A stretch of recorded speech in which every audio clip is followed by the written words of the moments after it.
댄스쟁이 은사이를 소개합니다. 안녕하세요. 댄스쟁이 은사입니다. 네, 여러분들. 네, 우리 지금 춘지고등학교 2학년 8반 친구들과 함께 하고 있고요. 지금 방금 문모식이라고 하는 친구가 저를 소개시켜줬는데 지금 NG를 한 3-4번 냈죠? 네, 지금 카메라 초점 때문에 제가 사람을 못 잡네요. 지금 초점 잘 잡히나요? 역시 카메라가 주인을 알아보네요. 제가 몸이 좀 안 좋았고 시간이 좀 촉박해서 우리 또 여러분들이 재미를 위해서, 여러분들이 사실은 시청자잖아요, 그죠? 여러분들을 위해서 제가 사실 찍는 거였고, 여러분들 우리가 같이 참여하는 수업으로 해서 우리가 복습 영상 같이 찍어보도록 하겠습니다. 여러분들 요거 이미 다 우리가 수업 시간에 했던 내용이에요. 그러니까 아는 친구들은 적극적으로 대답하시면서 쫓아오시면 되겠고요. 지금 교과서로는 아마 한 176쪽 정도 될 겁니다. 제가 여기 파트가 우리 동아시아수 교과서가 좀 왔다 갔다 하는 부분들이 있어서 제가 순서대로라기보다는 제가 우선은 한국사, 중국사, 일본사 약간 이런 흐름으로 같이 가도록 하겠습니다. 한번 시작해 볼까요? 네. 오늘 우리가 배울 파트는 한국사 파트인데요. 우리가 근대화되는 과정, 아마 강화도 조약부터 해서 어디까지 나갈지 모르겠지만 그 이후에 쭉 일제강점기까지 한번 살펴보도록 하겠습니다. 내용이 좀 많습니다, 여러분들. 물론 이 영상은 제가 올리는 한국사 영상을 참고하셔도 되긴 하는데요. 그래도 뭐 동아시아니까요. 토론이 길었네요. 자, 우리 한번 시작해 보도록 하죠. 한숨이 크게 나오네요. 그다음에 이제 근대사 하면 이렇게 줄을 어느 정도 좀 긋고 시작을 하는데요. 이제 1876년부터 한번 살펴보죠. 그 전에 73년에 무슨 일이 있었냐면요. 바로 고종이 즉위하는. 알고 있죠? 네, 선생님. 고종이 즉위를 하게 되는데요. 이 고종은 나이가 너무 어렸어요. 그래서 왕으로 통치할 수가 없는 거예요. 네. 그래서 고종 대신에 이하응. 그쵸. 이하응이라고 하는 누구? 흥선 대원군이 이제 즉위를 합니다. 근데 이 흥선 대원군은 어떤 정책을 펼치냐면 통상 수교 거부 정책이요. 그렇죠. 통상 수교 거부 정책을 취하게 됩니다.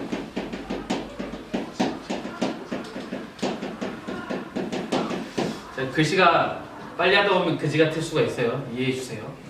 통상 수교 거부 정책을 취합니다. 이때 서양이 제국주의라고 해서 식민지를 막 늘리고 그 시장을 막 늘려가는 상황에서 이 아시아까지 진출하게 된 거죠. 그래서 우리나라한테도 시장을 열어라 라고 요청을 하게 되자 흥선대원군이 거기에 대해서 거부하는 정책을 취하게 됩니다. 그래서 프랑스랑 전쟁이 일어나고 미국과도 전쟁이 일어났죠. 오죽하면 흥선대원군 아버지의 묘를 도굴하려고 시도했었던 오페르트 남영군묘 도굴 사건이라고 하는 것도 일어날 정도였으니까요. 하지만 이 통상수교 거부 정책이 계속 유지됐던 건 아닙니다. 참고로 이거 63년이네요. 은서야? 누가? 수견이 지금 자기 언급되려고 지금 계속 저기서 촬영하고 나서부터 계속 저러고 있네요. 자, 조용하시고 63년에 이제 즉위를 하게 되는데 이 흥선대원군의 통상수교 거부 정책이 바뀌게 된 계기가 있으니 바로 73년에 고종이 성인이 되어서 이제 친정을 시작을 하게 된 거예요. 직접 정치를 하게 되는데 이 고종은 아버지인 흥선대원군과는 조금 다른 생각을 가지고 있었던 것 같아요. 우리나라도 이제 항구를 좀 열어야 되는 거 아니냐, 서양의 물건을 좀 받아야 되는 거 아닌가에 대한 생각을 하게 되죠. 그러한 때에 바로 누가 오게 되냐면 우리나라보다 먼저 미국에 의해서 항구를 열었던 바로 일본이 75년 무슨 사건을 일으켰죠? 운요 사건. 그쵸. 운요 사건이라고 하는 것을 일으킵니다.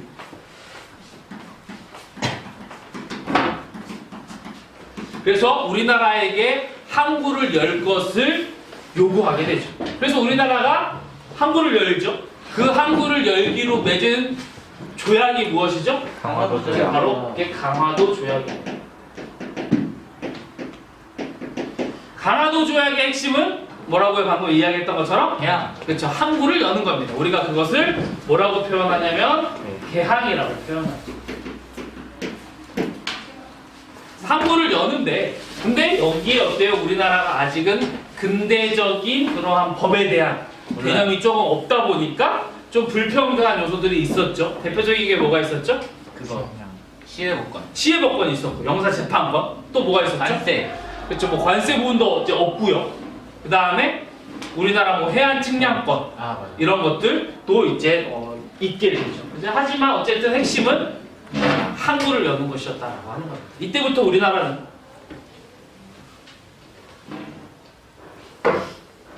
항구를 열게 되는데요. 항구를 열어서 우리나라도 서양의 것들을 받기 위한 노력들을 하게 됩니다. 그래서 1880년대 우리나라는 무슨 정책을 취하게 되냐면 개화 정책을 펼치기 시작합니다. 집중력이 몇몇 친구들 이제 막 떨어지고요. 승현이 뭐 여기서 계속 잘 듣겠다고 하더니 뒤에 지금 옮기셨고요. 그래서 개화 정책을 취하게 되는데 이 개화 정책을 주도하는 기구를 두게 되죠. 자, 개화 정책이 뭐죠? 문을 연다. 그쵸, 뭘 연다? 문을 연다라고 하는 것이죠. 제가 영상의 친구한테 물어봤더니 그 친구가 아주 잘 대답을 해주었네요. 그 친구는 아까 나왔던 문태영, 모시기 실명 언급하지 않겠습니다. 되겠습니다. 정찬아? 평소에 말도 안 하다가 오늘 왜 이러지? 개화 정책입니다. 이 개화 정책을 나 째려보는구나. 개화 정책을 먼저 출연할래? 개화 정책을 추진하기 위해 주요 기구를 하나 설치를 해요. 그 기구 이름이 독립기무 아문이고요. 그 다음에 일본과 청나라에 사절단을 파견합니다. 영선자, 그래서 뭐 영선사라든지 또 뭐가 있었죠? 수신사, 또 조사, 시찰단. 그래서 뭐 조사, 시찰단이라든지 영선사라든지 또는 수신사 이러한 것들을 일본의 청나라에 보내면서 우리보다 먼저 문호를 열었던 청나라와 일본으로부터 여러 가지를 받아들이는 노력들을 하게 됩니다. 그래서 대표적으로 군대라고 하는 신식 군대가 만들어지죠. 그 신식 군대 이름이 뭐죠? 별기군. 그렇습니다. 바로 별기군인데 이 별기군을 계기로 해서 이모군이 사건이 하나 일어나죠. 무슨 사건이 일어나냐면 바로 그렇죠. 바로 몇 년일까요? 1882년. 왜? 바로 이모 군란이라고 하는 사건이 일어나게 됩니다. 여기 배후에는 누가 있었냐면 위정척사 세력이 있었겠죠. 네. 바로 이 개화에 반대하는 세력들이 있었습니다. 그래서 차별을 받던 군인들이 들고 일어난 사건입니다. 그래서 막 명성황후를 막 쫓고 그 다음에 이들 원래 흥선대원군 세력들이 약 30일 동안 권력을 잡게 되는데요. 이 사건이 어떻게 끝나게 되냐면 바로 청나라의 군사적 개입으로 인해서 이 사건이 실패로 끝나게 됩니다. 자, 청의 개입이 있게 되다 보니까 이제 어때요? 이 사건을 해결해 줬어. 그러면 우리나라에 대한 청나라의 간섭이 높아질까요? 낮아질까요? 높아져요. 높아졌겠죠. 그래서 이때부터 청의 간섭이 높아지게 됩니다. 그런데 자 보세요. 뒤에 가영아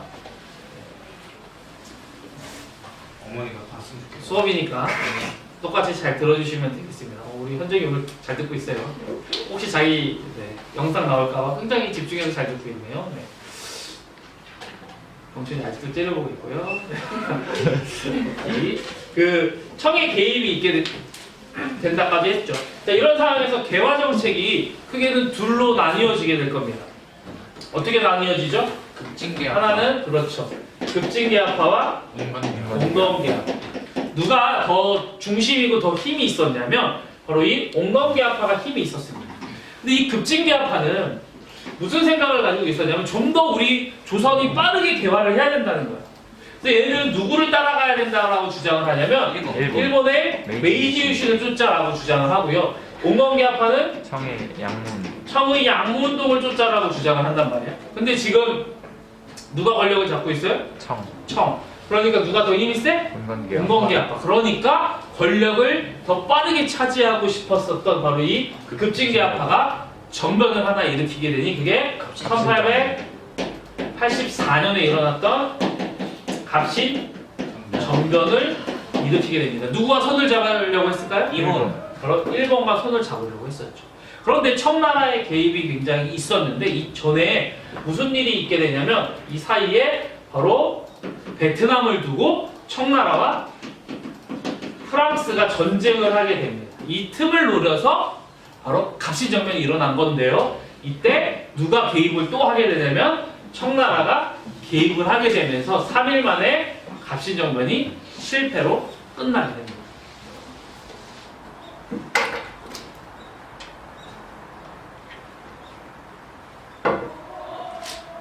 수업이 더 편하죠? 네. 영상이 만만치가 않아요, 그죠? 빡빡하게 나가잖아. 중간에 농담도 없이. 지금 어깨에 담이 와가지고. 어떤 친구가 그러더라고. 유담인가요? 틀린 건 아니겠지? 저럴 수가. 담이 와가지고. 화이팅. 저한테 한 거예요.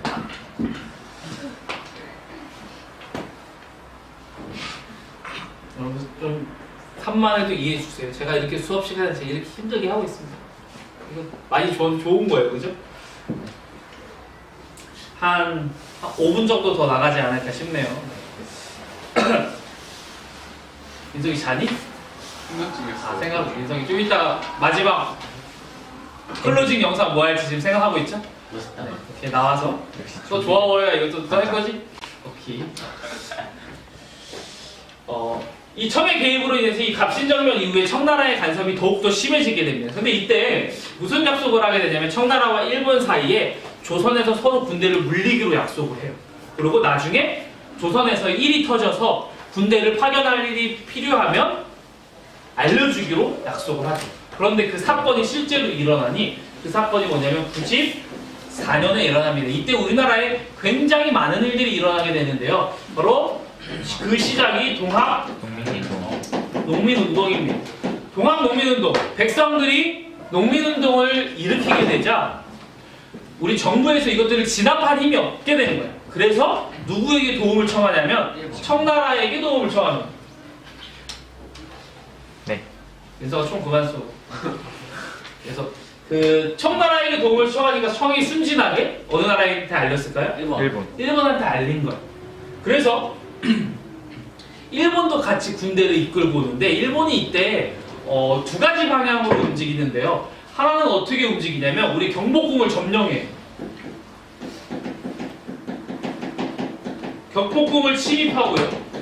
그 다음에 이 침입의 이유를 우리를 개혁시켜주겠다라고 이야기를 하는 거예요.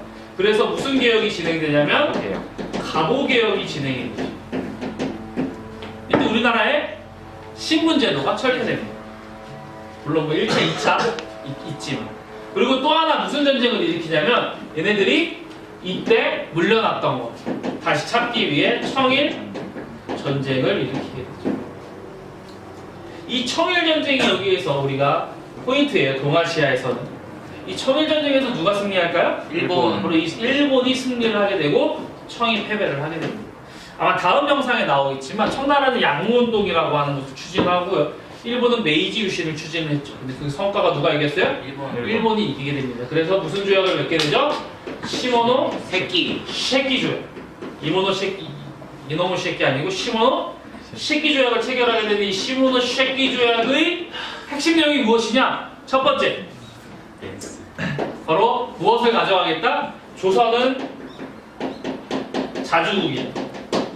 이거 무슨 말일까요? 청의 간섭을 그죠? 청 이제 조선한테 손 떼라 라고 하는 것이고, 두 번째, 그러니까 핵심은 조선을 가져가겠다라고 하는 거죠. 홀로 둔 거야.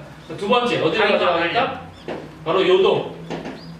요동반도를 가져가겠다라고 하는 것이고, 세 번째가 타이완을 우리 일본에게 할양해라 라고 하는 내용입니다. 그래서 일본은 이 세 개를 다 가져갈 줄 알았죠. 그런데 일본이 예상하지 못했던 일이 일어나게 됩니다. 바로 누가? 러시아. 러시아가 자기 친구들을 끌어들여서 간섭을 하게 되는데, 그 핵심이 뭐예요? 바로 어디지요? 요동 지역에 대한 욕심 때문에 바로 무슨 일이 일어나게 되냐면 삼국 간섭이 일어나요. 자, 일본이 무엇을 잃게 됐어요? 요동만. 요동을 잃게 됐죠. 요동은 그래서 일본이 여기에 굴복합니다. 그러자 우리나라 정권이 무슨 생각을 하게 되냐면, 원래 우리나라 정권 어느 나라랑 친했어요? 중국의 청나라와 친했죠. 그런데 이제 누가 우리나라에 지금 힘이 세게 드러났어요? 러시아. 그러니까 바로 무슨 정권이 생기냐면 러 정권이 형성이 되게 되는 것이죠. 자, 조선을도 일본이 가져갈 뻔했는데 어떻게 된 거야 지금? 뺏길 판이죠. 네. 그러니까 일본이 어때요? 이 상황을 극복하기 위해 일으킨 사건이 무슨 사건이죠? 바로 1895년 일으킨 바로 러일 전쟁은 1904년이에요. 명성황후를 시해한 무슨 사건이죠? 을미 사변이라고 하는 명성황후 시해 사건을 일으키게 되는 것이죠.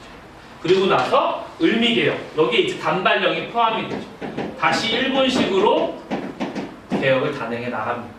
그래서 우리나라는 일본의 손아귀에 들어갈 것 같았는데, 우리 고종 임금이 어떤 결단을 하나요? 아간파천. 그쵸, 바로 어디로 도망가나요? 96년 러시아 공사관으로 도망가는 아간 파천이라고 하는 그러한 사건을 일으키게 되죠. 이런 상황에서 우리나라는 열강들한테 당연히 어때요? 왕이 지금 러시아 공사관에 있으니까 강해요, 약해졌겠죠. 그러다 보니까 열강한테 많은 이권들을 뺏기는 시기가 이때가 되겠습니다. 그래서 이때 대표적인 활동을 했던 기구가 독립협회 이런 것들이 생성이 됐었죠. 고종이 계속 있었던 건 아니죠. 이제 돌아옵니다. 돌아와서 새롭게 나라 이름을 바꾸죠. 그게 뭐예요? 대한 제국이라 바꾸고, 개혁을 하니 그게 광무 개혁이라고 해서 토지와 여러 가지 교육, 공장 이러한 것들을 이제 두려고 하는 것이죠. 그래서 우리나라는 이제 조선이라고 하는 이름을 버리고 새롭게 대한제국이라고 하는 이름을 얻게 된 겁니다. 얼추 나간 것 같은데 하나만 더 할게요. 마지막 이제 우리는 새로운 나라가 됐죠.